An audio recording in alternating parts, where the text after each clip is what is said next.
안녕하십니까. 오늘 영상에서는 무명전설 첫 회에서 모두를 멈춰 세운 9살 김한율의 이야기와 그 무대 뒤에 숨겨진 진짜 진실을 다루고자 합니다. 이 영상은 단순한 감동 스토리가 아니라 한 아이의 삶이 어떻게 무대 위에서 폭발적인 울림으로 변했는지를 깊이 있게 파고듭니다. 김한율이 첫 등장했을 때 많은 사람들은 솔직히 말해 기미크 정도로 생각했습니다. 초등학생 참가자라는 설정이 프로그램의 감정 장치일 수 있다는 의심은 충분히 가능한 반응이었습니다. 하지만 방송이 끝나자마자 여론은 예상 밖의 속도로 뒤집히기 시작했습니다. 24시간도 지나지 않아 그의 무대는 조회수 폭발을 일으켰고, 이는 어린 참가자라는 이유만으로 설명될 수 있는 반응이 아니었습니다. 시청자들이 느낀 것은 단순한 귀여움이나 동정이 아니라 설명하기 어려운 어떤 무게감이었습니다. 바로 여기서 김한율의 이야기는 본격적으로 다른 결을 갖기 시작합니다. 시청자 여러분, 영상을 시청해주셔서 진심으로 감사드리며 앞으로도 더 깊이 있는 분석을 받아보고 싶으시다면 구독으로 큰 힘을 주시기 바랍니다. 무대에서 김한율이 선택한 곡은 장민호의 내 이름 아시죠였습니다. 화려한 기교를 과시하는 곡이 아니었음에도 불구하고 그 노래가 가진 질문성은 무대 분위기를 한순간에 고요하게 만들었습니다. 내 이름을 아시나요라는 문장은 단순한 가사가 아니라 누군가에게 간절히 묻는 호소와도 같은 힘을 지니고 있었습니다. 특히 그가 이 노래를 엄마에게 보내고 싶다고 말했을 때 상황은 완전히 달라졌습니다. 7살 이후 만나지 못한 엄마, 경상에 있다는 말과 이미 세상을 떠났다는 소문까지 혼재된 불확실성은 그의 삶에 어떤 공백이 존재한다는 사실을 명확히 보여줬습니다. 서혜진 PD는 이번 회차에서 유난히 절제된 연출을 선택했습니다. 과도한 슬로우 모션도 감정 과장도 사용하지 않은 채 김한율이라는 작은 아이가 무대 한가운데 홀로 서 있도록 두었습니다. 감정을 소비시키지 않고 시청자 스스로 감정을 마주하게 만든 이 선택은 오히려 더 깊은 울림을 이끌어냈습니다. 시청자들은 그 무대가 슬프다고 느끼기 전에 왜 마음이 흔들리는지를 스스로 묻게 되었습니다. 그 순간부터 김한율은 단순한 참가자가 아니라 설명할 수 없는 질문을 던지는 존재가 되었습니다. 이렇게 김한율의 서사는 첫 회부터 이미 독자적인 길을 걷고 있습니다. 감동이라는 한 단어로 묻기에는 너무 많은 층위가 존재하고 단순한 이야기로 소비되기에는 그의 삶이 품고 있는 무게가 너무 큽니다. 그리고 이 모든 흐름은 앞으로 펼쳐질 이야기의 서막에 불과합니다. 지금부터 우리는 김한율이라는 이름에 담긴 의미와 그가 왜 단 한 번이 무대로 시청자들을 흔들어 놓았는지 그 깊은 이유를 차근히 따라가 보려고 합니다. 김한율의 무대가 끝난 뒤 가장 먼저 변한 것은 시청자들의 공기였습니다. 현장에 있던 스태프들조차 서로 눈치를 볼 정도로 분위기가 묘하게 고요해졌습니다. 단순히 노래를 잘 불렀다는 감탄이 아니라 설명하기 어려운 정적이 흘렀습니다. 바로 이 지점에서 우리는 왜 그의 무대가 폭발적인 반응을 일으켰는지 다시 살펴봐야 합니다. 트로트 시장은 이미 경쟁이 과열된 구조를 갖고 있고 무명전설 역시 실력 있는 참가자들이 포진한 치열한 프로그램입니다. 그런데 그 중심에 나이가 가장 어린 참가자가 등장해 구조를 뒤흔드는 결과를 만든 것입니다. 무명의 가수 수천 명이 대기하고 있는 이 시장에서 김한율의 무대가 유독 강렬하게 각인된 이유는 단순한 데뷔 효과가 아닙니다. 그는 어린 아이지만 표현의 깊이가 어른 못지않았고 기술적인 완성도보다 감정의 진정성이 먼저 전면에 드러났습니다. 이는 일반적 경연 구조에서는 보기 드문 장면입니다. 대부분 참가자들은 기교를 쌓고 메시지를 계산하며 무대에 오르지만 김한율의 무대에는 계산의 흔적이 없었습니다. 그가 던진 노래는 완성된 전략이 아니라 삶의 깊은 곳에서 건져 올린 이야기였고 시청자들은 그 진솔함에 즉각 반응했습니다. 특히 장민호가 무대 뒤에서 눈물을 흘렸다는 이야기는 많은 시청자들의 관심을 끌었습니다. 장민호는 수많은 무대를 경험한 베테랑 가수이자 심사위원으로서 감정을 쉽게 드러내지 않는 편입니다. 그런데 김한율의 무대에서는 감정을 참지 못했습니다. 그 이유는 단순히 잘 불렀다는 놀라움이 아니었습니다. 저 나이에 어떻게 저런 감정을 알고 이렇게 표현할 수 있을까라는 질문이 그를 붙잡았던 것입니다. 음악적 기교로는 설명할 수 없는 표현력. 이는 경험이 남긴 흔적에서 비롯된 감정이었습니다. 무대 구성에서도 독특한 점이 발견됩니다. 제작진은 감정을 자극하려는 과도한 연출을 배제했습니다. 슬로우 모션을 최소화하고 카메라 워킹도 절제했습니다. 눈물을 확대하지 않았고 표정을 과장하지도 않았습니다. 오히려 작은 아이가 무대 한가운데 묵묵히 서 있는 모습을 그대로 두었습니다. 이 연출 방식은 무대를 감정 소비의 장으로 만들지 않고 시청자가 직접 감정을 느끼게 하는 선택이었습니다. 서혜진 PD의 이러한 판단은 한 사람의 삶을 프로그램의 소재가 아니라 독립적인 이야기로 존중하고자 하는 의도가 담겨 있는 것으로 보입니다. 더욱 흥미로운 부분은 김한율의 노래가 끝난 뒤 현장의 반응이 크게 갈렸다는 점입니다. 일부는 그 감정이 너무 무겁다며 마음이 아프다고 했고, 일부는 이 아이가 어쩌다 이런 감정을 알게 되었는지 그 배경을 궁금해했습니다. 이러한 궁금증은 감동을 넘어서 서사적 관심으로 이어졌습니다. 즉, 단순히 노래를 잘 부른 아이가 아니라 이야기가 있는 참가자로 받아들여지기 시작한 것입니다. 방송 이후 급격하게 늘어난 조회수 역시 이러한 흐름을 증명합니다. 사람들이 반복해서 클릭한 이유는 단순히 음색을 다시 듣고 싶어서가 아니라 그 무대를 다시 해석해보고 싶었기 때문입니다. 바로 이 지점에서 김한율의 무대는 경연 프로그램의 틀을 벗어납니다. 보통 경연은 점수와 순위로 구조화되지만 이번 무대는 감정이 구조를 압도한 드문 사례였습니다. 시청자들은 그가 부른 가사보다 그 가사를 부르는 이유에 더 집중했습니다. 도대체 이 아이에게 어떤 삶이 있었기에 이 정도의 울림이 가능했을까라는 질문이 자연스럽게 따라붙었습니다. 그리고 이 질문이 바로 다음 회차와 이후의 여론 흐름을 결정짓는 핵심 변수가 됩니다. 김한율이라는 이름은 이미 단순한 화제성을 넘어 한 회차의 주제를 바꿔버린 존재가 된 것입니다. 이제 무대는 끝났지만 김한율의 이야기는 시작점에 서 있습니다. 그의 서사는 무대에서 끝나는 감동이 아니라 시청자가 더 알고 싶어지는 삶의 기원으로 이어지고 있습니다. 시청자들이 느낀 묵직한 울림의 근원에는 분명 아직 밝혀지지 않은 이야기가 숨겨져 있습니다. 그리고 바로 그 지점이 다음 단계로 넘어가기 위한 중요한 단서가 됩니다. 우리는 이제 무대 밖에서 펼쳐질 더 깊은 배경을 향해 시선을 옮길 때가 되었습니다. 장민호의 눈물이 방송에서 모두 담기지 않았다는 이야기가 나오기 시작한 것은 녹화가 끝난 직후였습니다. 현장에 있던 관계자들에 따르면 그는 무대가 끝난 뒤 한동안 말을 잇지 못했다고 전해집니다. 베테랑 가수이자 심사위원으로서 감정을 철저히 통제하는 그가 눈물을 흘렸다는 사실은 김한율의 무대가 단순한 잘함의 차원을 넘어서 있었다는 강력한 증거였습니다. 그는 전 아이에 어떻게 이런 감정을 표현할 수 있을까라는 말을 반복했고 이 한 문장은 무대가 남긴 울림의 깊이를 정확히 보여주는 단서이기도 했습니다.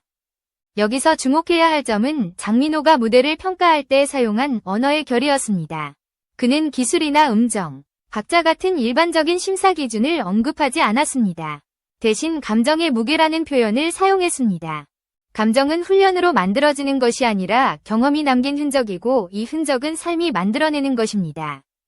즉 그는 김한율이 표현한 감정이 단순한 연습의 결과가 아니라고 느꼈던 것입니다. 이는 무명전설이라는 프로그램의 본질과도 연결됩니다. 이 프로그램은 알려지지 않은 사람들의 삶을 무대 위로 올리는 데 의미가 있으며 김한율의 무대는 그 정체성의 핵심을 정면으로 보여줬습니다. 무대 뒤에서의 분위기도 전혀 가볍지 않았습니다. 대기실에서는 여러 스태프들이 조용히 서로를 바라보며 무언가 말을 삼키는 듯한 모습이 보였다고 합니다. 특히 그가 노래를 부르기 직전까지도 초등학생 아이답게 장난을 치는 대신 가사를 조용히 반복하고 있었다는 증언은 많은 것을 시사합니다. 한 스태프는 아이 같지 않았다라고 표현했습니다. 이 말은 칭찬이라기보다 신호에 가깝습니다. 너무 일찍 어른이 되어버린 아이에게서 나타나는 특유의 침묵과 집중. 이 분위기가 장민호의 감정을 더욱 무겁게 만든 것으로 보입니다. 또한 제작진의 연출 의도도 이 지점에서 다시 해석됩니다. 서혜진 PD는 감정을 과장하지 않고 있는 그대로 보여주는 연출을 선호하는 것으로 알려져 있습니다.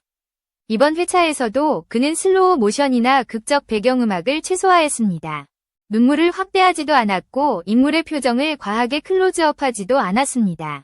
오히려 작은 아이가 넓은 무대 한가운데 서 있는 상태를 그대로 유지했습니다. 이 선택은 시청자가 감정을 소비하는 것이 아니라 감정을 통과하게 만드는 방식이었습니다. 감정을 자극하는 대신 감정의 뿌리를 스스로 찾게 만든 것입니다.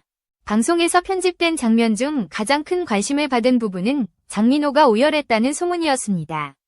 시청자들은 왜 그 장면이 방송에 담기지 않았는지 궁금해했습니다. 그 이유에 대해 관계자들은 프로그램이 특정 감정을 과도하게 소비하는 장면으로 비칠 수 있다고 우려했기 때문이라고 전했습니다. 즉, 아이의 사연이 지나치게 강조되는 순간 프로그램의 방향성이 흔들릴 수 있다는 판단이었습니다. 이는 제작진이 김한율을 감동의 도구로 사용하지 않으려 했다는 신호로도 해석할 수 있습니다. 무대의 진정성을 지키기 위해 일부 장면을 절제했다는 것입니다. 그럼에도 불구하고 소문이 빠르게 확산된 이유는 무대가 남긴 잔향이 그만큼 깊었기 때문입니다. 시청자들은 잘 부른 무대를 보면 감탄하고 지나가지만 마음을 흔드는 무대를 보면 그 이유를 찾아 나섭니다. 장민호의 눈물은 단순히 노래가 좋았기 때문이 아니라 그 노래를 부른 아이가 안고 있는 삶의 무게를 본 순간 터져나온 감정이었습니다. 이는 무명전설의 첫 회가 남긴 가장 강력한 메시지였습니다. 이야기는 무대에서 끝나지 않으며 더 깊은 층위로 이어진다는 사실입니다. 이제 우리는 다음 단계로 넘어가야 합니다. 왜 김한율의 삶이 이런 감정을 가능하게 했는지, 그의 서사에서 어떤 현실적 무게가 존재하는지, 그리고 그 무게가 어떻게 무대에서 표현력으로 변환됐는지를 들여다봐야 합니다. 무대 위에서 보이지 않았던 배경이 그의 이야기의 핵심을 형성하고 있기 때문입니다. 이 배경을 이해해야만 그의 무대가 남긴 충격과 여운을 완전히 해석할 수 있습니다. 다음 단계는 바로 그의 현실, 가정, 환경, 그리고 그 안에서 만들어진 이야기를 향하고 있습니다. 김한율의 무대가 끝난 뒤 가장 빠르게 퍼져나간 이야기는 노래도 심사평도 아니었습니다. 바로 그의 집과 가족 환경에 대한 소문이었습니다. 시골 외곽에 위치한 오래된 단층 주택. 외벽이 벗겨지고 겨울이면 바람이 그대로 스며들 것 같은 창틀. 이런 묘사들은 공식 발표가 아닌 주변 지인들의 증언과 커뮤니티에서 비롯된 이야기였습니다. 그렇기에 단정할 수는 없지만 여러 경로에서 비슷한 서술이 반복되는 만큼 결코 가볍게 넘길 수 없는 요소들입니다. 시청자들이 이 이야기에 더 충격을 받았던 이유는 무대에서 보인 김한율의 태도와 지나치게 대조적이었기 때문입니다. 무대에서 그는 당당하고 침착했지만 그의 일상은 그 반대에 가까워 보였습니다. 더욱 무거운 이야기는 그의 학업이 경제적인 이유로 불안정했다는 증언이 이어졌다는 점입니다. 일부에서는 등교조차 이웃의 도움을 받아야 했다는 말도 나왔습니다. 물론 모두 공식 확인된 사실은 아닙니다. 하지만 초등학생에게 학교는 단순한 교육기관을 넘어 보호장치에 해당합니다. 그 보호장치가 제대로 작동하지 못했다는 신호는 그의 가정 환경이 상당한 압력을 받고 있었음을 의미합니다. 이런 이야기가 시청자들에게 더 큰 울림을 준 이유는 그의 무대가 갑작스러운 재능의 폭발이 아니라 생존의 기회처럼 보였기 때문입니다. 김한율이 무명전설에 참가한 이유를 묻자 할머니를 도와주고 싶다는 답이 돌아왔다는 증언은 한층 더 깊은 무게를 남겼습니다. 우승 상금을 병원비에 보탰겠다는 말 역시 9살 아이가 하기엔 지나치게 구체적이었습니다. 이 문장은 누군가에게 배워서 나온 문장이 아니라 생활에서 형성된 문장이었습니다. 그 무게는 단순히 불우한 환경에서 온 것이 아니라 어린 나이에 감당해야 했던 책임에서 비롯된 것입니다. 이 책임이 바로 장민호의 마음을 무너뜨린 이유였을 가능성이 큽니다. 한편 어머니에 대한 이야기는 더 많은 해석을 낳았습니다. 7살 이후 만나지 못했다는 말, 경상에 있다는 이야기, 이미 세상을 떠났다는 소문까지 정보는 혼재되어 있었고 명확한 사실은 확인되지 않았습니다. 하지만 확인되지 않은 소문 속에서도 분명히 드러나는 것은 김한율의 삶에 엄마의 공백이 존재한다는 사실이었습니다. 두 해의 공백은 어른에게는 짧을 수 있지만 9살 아이에게는 인생의 거의 대부분입니다. 이 시간의 무게는 감정적인 장치가 아니라 실제로 삶을 바꿔놓는 요소입니다. 그의 노래에서 느껴진 질문의 깊이는 이 공백에서 비롯된 것으로 보입니다. 현장 관계자들에 따르면 그는 프로그램에 별도의 매니지먼트 없이 이웃과 함께 도착했다고 합니다. 다른 참가자들이 체계적 준비나 지원을 받는 것과 달리 그는 개인의 일상에서 바로 프로그램으로 넘어온 것으로 보였습니다. 대기실에서도 그는 또래 아이들이 보일 법한 장난이나 호기심보다는 가사를 반복하며 조용히 준비하는 모습이 관찰됐습니다. 이는 표면적 근면함을 넘어 자신이 감당해야 하는 상황을 이미 알고 있다는 듯한 태도로 읽혔습니다. 어린아이답지 않은 집중력은 그의 삶이 평범하지 않았음을 암시하는 중요한 신호였습니다. 제작진은 이러한 배경을 알고 있었음에도 이를 과도하게 소비하지 않는 방향을 택했습니다. 그의 집이나 환경을 직접적으로 보여주지 않았고 지나친 감정 연출도 배제했습니다. 이는 김한율을 사연의 도구로 소비하지 않겠다는 의지로도 해석됩니다. 시청자들은 오히려 편집의 절제 속에서 퍼즐을 스스로 맞춰야 했고 그 과정에서 더 큰 울림이 생겼습니다. 프로그램이 아이의 현실을 과장하지 않았음에도 그가 가진 삶의 무게는 무대에서 자연스럽게 드러났습니다. 이제 이 이야기는 하나의 질문을 남깁니다. 김한율을 둘러싼 이 소문들은 어디까지가 사실이며 어디서부터 해석일까요? 그리고 이 해석들이 왜 이렇게 빠르게 확산됐을까요? 그 이유는 그의 무대가 단순한 감정의 순간이 아니라 누군가의 삶 전체가 압축된 장면처럼 보였기 때문입니다. 시청자들이 느낀 감정은 곧 그의 현실에 대한 관심으로 이어졌고 이 관심이 이야기를 계속 확장시키고 있습니다. 우리는 여기서 한 걸음 더 들어가 그의 책임감과 그 책임이 어떻게 무대로 변환되었는지를 살펴볼 필요가 있습니다. 그것이 바로 다음 서사를 이해하기 위한 핵심 단서입니다. 김한율의 이야기를 깊이 들여다보면 가장 선명하게 드러나는 단어는 책임감입니다. 그의 무대에서 올린 것은 단순한 감동이나 연민이 아니라 스스로 짊어진 책임의 무게였습니다. 그는 우승을 목표로 한다고 말하지 않았습니다. 대신 할머니에게 상금을 드리고 싶다고 했고 엄마의 병원비에 보태고 싶다는 말을 남겼습니다. 이 문장은 9살 아이가 쉽게 꺼낼 수 있는 문장이 아닙니다. 욕심이나 자랑이 아니라 책임에서 비롯된 문장이기 때문입니다. 이 책임감이 무대 위에서 표현력으로 변환되며 시청자들의 마음을 강하게 흔들었습니다. 초등학생에게 책임이라는 단어는 사실 생소한 개념입니다. 대부분의 아이들은 자신이 원하는 것을 말하고 자신이 하고 싶은 것을 따르는 단계에 있습니다. 하지만 김한율은 이미 자신보다 가족을 먼저 떠올리는 사고방식을 갖고 있었습니다. 이는 환경이 만든 성숙함이며 동시에 현장에 있던 스태프들이 아이 같지 않다고 표현한 이유도 여기에 있습니다. 그의 침묵과 집중은 단순한 긴장이 아니라 현실을 알고 있는 사람의 태도에 가까웠습니다. 그의 무대가 유난히 묵직하게 느껴졌던 이유도 바로 이 책임의 결에서 비롯된 것으로 보입니다. 노래를 부르는 동안 그는 관객이나 심사위원을 바라보지 않았습니다. 누군가를 설득하려는 듯한 표정도 아니었고 감정을 끌어내기 위한 억지스러운 몸짓도 없었습니다.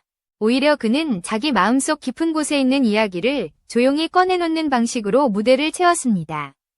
기술적인 기교보다 삶에서 흘러나온 감정이 앞서 있었고 그 감정이 무대 전체를 감싸며 울림을 만들었습니다. 장민호가 저 나이에 저 책임감을 어떻게 짊어질 수 있느냐라고 말한 것도 이 때문입니다. 책임감은 배울 수 있는 기술이 아닙니다. 그것은 환경, 경험, 그리고 선택이 만들어내는 것입니다. 김한율은 어린 나이의 선택을 이미 여러 번 해왔을 가능성이 큽니다. 할머니를 도와야 한다는 선택, 학교와 생계를 동시에 고민해야 했을 선택, 그리고 무명전설이라는 프로그램을 통해 무언가를 바꿔야 한다는 선택. 이런 선택들이 쌓여 그의 표현력과 무대 태도를 형성했습니다. 시청자들이 그의 이야기에 공감한 것도 이 책임에서 비롯된 감정의 진정성이었습니다. 사람들은 진심을 본능적으로 구분합니다. 억지로 만든 감정은 금방 드러나고 소비되지만 삶에서 흘러나온 감정은 반복해서 떠오르고 오래 기억됩니다. 김한율의 무대가 방송 직후 폭발적인 조회수를 기록한 이유는 단순히 뛰어난 목소리 때문이 아니라 그 목소리의 뒤에 있는 삶의 이야기 때문이었습니다. 시청자들은 그 무대에서 감동을 느꼈지만 동시에 설명되지 않는 무거움을 느꼈습니다. 그 무거움은 바로 책임이 만든 감정의 깊이였습니다. 또한 프로그램이 그의 사연을 과도하게 소비하지 않으려는 태도 역시 책임의 무게를 더 뚜렷하게 만들었습니다. 제작진이 그의 환경을 클로즈업하지 않았음에도 시청자들은 스스로 그 현실을 상상하게 되었고 이는 더 강한 울림으로 이어졌습니다. 감정을 강요하는 화면보다 절제된 화면이 더 큰 질문을 던졌습니다. 이 아이는 어떤 삶을 살았길래 이런 무대를 만들 수 있었을까라는 질문입니다. 이 질문은 단순한 호기심이 아니라 그의 삶에 대한 존중에서 비롯된 것입니다. 김한율은 계속 노래하고 싶다고 말했습니다. 이유는 간단했습니다. 엄마가 TV에서 보면 좋겠다는 순수한 마음이었습니다. 그러나 그 문장은 순수함과 동시에 무거움을 함께 지니고 있었습니다. 시청자들은 그 문장 속에서 아이의 바람과 현실의 간극을 동시에 느꼈습니다. 이 간극을 채우기 위해 그는 노래를 선택했고 그 선택이 무명전설 첫 회를 뒤흔든 사건으로 이어졌습니다. 지금 그의 이야기는 감동의 서사를 넘어서 성장의 서사로 확장되고 있습니다. 그리고 이 책임감이 앞으로의 전개에서 어떤 방향으로 이어질지 시청자들은 이미 주목하기 시작했습니다. 무명전설은 김한율의 등장을 통해 새로운 선택지 앞에 놓이게 되었습니다. 프로그램은 지금까지 실력과 성장의 여정을 중심으로 구성되어 왔습니다. 그러나 김한율의 무대는 그 틀을 단숨에 흔드는 변수로 떠올랐습니다. 감정과 실력, 서사와 현실이 한 지점에서 겹쳐졌고 이 겹침은 시청자들의 관심을 압도했습니다. 이제 프로그램은 선택해야 합니다. 그를 감동의 아이콘으로 남길 것인가 아니면 성장의 긴 서사로 이끌 것인가. 이 선택은 단순히 한 참가자의 진로를 결정하는 수준을 넘어 프로그램 전체의 방향성을 재정의하게 됩니다. 다음 회차는 그 선택의 첫 신호가 될 것입니다. 첫 무대에서 감정을 증명했다면 이제는 실력을 증명해야 하는 단계입니다. 생존 프로그램은 결국 라운드를 거듭할수록 기술과 표현력의 균형을 요구합니다. 감정만으로는 버틸 수 없고 실력만으로는 기억에 남기 어렵습니다. 김한율에게 필요한 것은 감정의 깊이를 유지하면서 기교와 표현을 확장시키는 성장의 흐름입니다. 만약 그가 이 두 가지를 동시에 증명한다면 프로그램은 단순한 경쟁을 넘어 하나의 성장 기록을 남기는 콘텐츠가 될 것입니다. 시청자들의 기대 역시 점점 변하고 있습니다. 첫 회는 충격이었고 그 충격은 무대 뒤의 이야기를 향한 관심으로 이어졌습니다. 그러나 시간이 흐를수록 사람들은 김한율이 앞으로 어떤 무대를 통해 자신을 확장시킬지에 더 집중하게 될 것입니다. 이는 그의 서사가 감동의 순간에 머무르지 않고 앞으로 열릴 무대에서 다시 쓰일 것이라는 뜻입니다. 시청자는 단순히 그의 과거가 아니라 그의 미래를 보기 시작했습니다. 이런 전환점이 만들어지는 참가자는 많지 않습니다. 이는 김한율이라는 이름이 가진 독자적인 힘입니다. 프로그램 내부에서도 그의 존재는 영향을 미칠 수밖에 없습니다. 다른 참가자들은 김한율의 무대를 보며 자신이 어떤 이야기를 해야 할지 고민하게 됩니다. 무명전설은 실력자들의 무대이기 때문에 각자의 삶이 표현력에 직접적으로 연결되는 경우가 많습니다. 그 가운데에서 9살 아이가 보여준 진정성은 프로그램의 분위기 자체에 변화를 만들고 있습니다. 분위기가 무거워졌다는 말이 아니라 서사가 깊어졌다는 의미입니다. 참여자들은 자신의 무대를 다시 생각하게 되고 제작진은 편집의 방향을 더 신중하게 고민할 수밖에 없습니다. 하지만 이 서사가 너무 빠르게 소비되는 것은 경계해야 합니다. 아이의 이야기가 지나친 해석과 감정의 확대 재생산으로 이어진다면 프로그램은 본래 취지를 잃을 수 있습니다. 김한율의 삶을 존중하는 방식은 그의 현실을 자극적으로 드러내는 것이 아니라 그의 성장 과정을 차분히 기록하는 것입니다. 제작진이 그의 가정 환경을 직접적으로 보여주지 않은 이유도 여기에 있습니다. 절제된 편집은 때때로 과한 설명보다 훨씬 강한 메시지를 전달합니다. 시청자가 스스로 질문하고 고민하게 만드는 힘이 있기 때문입니다. 이제 마지막으로 남는 질문은 단 하나입니다. 김한율의 이야기는 앞으로 어디로 향할 것인가? 그는 자신의 삶을 노래로 표현하는 방식을 이미 알고 있습니다. 이는 단순한 재능이 아니라 삶에서 배운 기술입니다. 만약 그가 이 기술을 더 확장하고 음악적 표현력을 키운다면 그의 서사는 경연 프로그램을 넘어 독립적인 이야기가 될 것입니다. 시청자는 이미 그 가능성을 보았습니다. 성장은 예측할 수 없지만 방향은 분명합니다. 김한율은 감동에서 멈추지 않을 것입니다. 그는 자신이 선택한 방식으로 계속 나아갈 것입니다. 무명전설에서의 첫 무대는 끝났지만 그의 이야기는 시작되었습니다. 그것은 경연의 기록이 아니라 한 아이가 현실을 넘어 자신의 목소리로 세상을 두드리는 순간입니다. 앞으로 어떤 무대를 보여줄지, 그 무대가 어떤 여운을 남길지 아무도 알 수 없습니다. 하지만 한 가지는 확실합니다. 그의 이야기는 더 이상 무대 안에만 머물지 않고 시청자의 마음속에서 계속 이어질 것입니다. 이것이 바로 김한율이 남긴 가장 강력한 울림이며 앞으로도 그의 서사가 펼쳐질 이유입니다.